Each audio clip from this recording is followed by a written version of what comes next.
মনে কর ভাই আমি নন মুসলিম, ইসলাম সম্পর্কে আমি কিচ্ছু জানি না। তখন আমি জানতে চাই ভাই, আমি মুসলমান হতে চাই। তখন আমার বাংলাদেশে ফালাই দেওয়া হইল। বাংলাদেশে আইলাম ভালো কথা। তখন আমার মসজিদে নিয়ে কালেমা পড়ানো হইব। এখন আমার কোন মসজিদে নিয়ে কালেমা পড়ানো হইব এটা নিয়ে নিজেকে মধ্যে নিজেরা মুসলমানরা মারামারি লাগাই দিছে।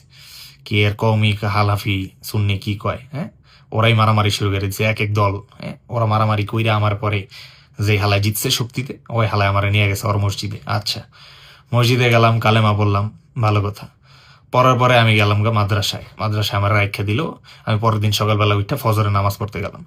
ফজরের নামাজ পড়ে আমি দেখি যে বড় সূরা পড়ার কারণে মুসল্লি ইমামরে দিছে মাইরা। তখন আমি এটাও হয় যে বড় সূরা পড়ার কারণে মসজিদে রিলিজিয়াস লিডারে মাইরা দেয়।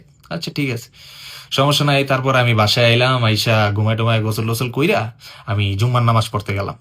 জুম্মার নামাজ পড়ে আমি বাইরে দেখি আমার জুতা চুরি হয়ে গেছে।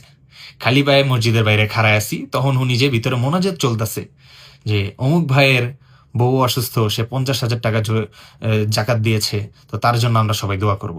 অমুক ভাই মোহাম্মদ হাজি অমুক সাহেব 7,000 টাকা জাকাত দিয়েছে, আমরা তার জন্য দোয়া করব। তো কথা শুনে মনে হইতেছে ভাই টাকা দিলেই দোয়াটা হবে, টাকা দেওয়া ছাড়া দোয়া কি হয়? মনে হয় না। দোয়ার মনে হয় দামটা কমে, যত বেশি টাকা দোয়া মনে হয় তত বেশি। এমন ভাবে একটা কথাবার্তা সুর। ঠিক আছে ভাই, তখন আমি বুঝলাম আচ্ছা টাকা দিয়ে মনে হয় মোনাজাতে যেতে হয়। তারপরে যে আমি এগুলা সার্কাস মার্কাস দেখা আমার মাদ্রাসা রুমে গিয়া ঘুমাইলাম। ঘুমের থেকে ওঠার পরে দেখি এক হুজুর আমার পাশা হাতাইতেছে।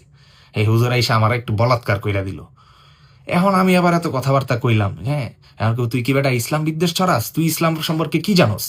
পরে আমি ওই পোলার কমেন্টে যা টিপ দিমু, যা দেখমু যে ওই পোলা আমারে গালিমালি লাইখা একদম অবস্থা খারাপ, এই বাঞ্চ তুই কি বুঝোস ইসলাম সম্পর্কে, এই হওয়ার পোলা নাস্তিক। ঠিক আছে, ওর আইডিতে আমি টিপ দিয়া দেখমু যে লেখা আল্লাহর বান্দা, আল্লাহ, আল্লাহু আকবার, লা ইলাহা, এগুলো আরবিতে বায়োটায়ও।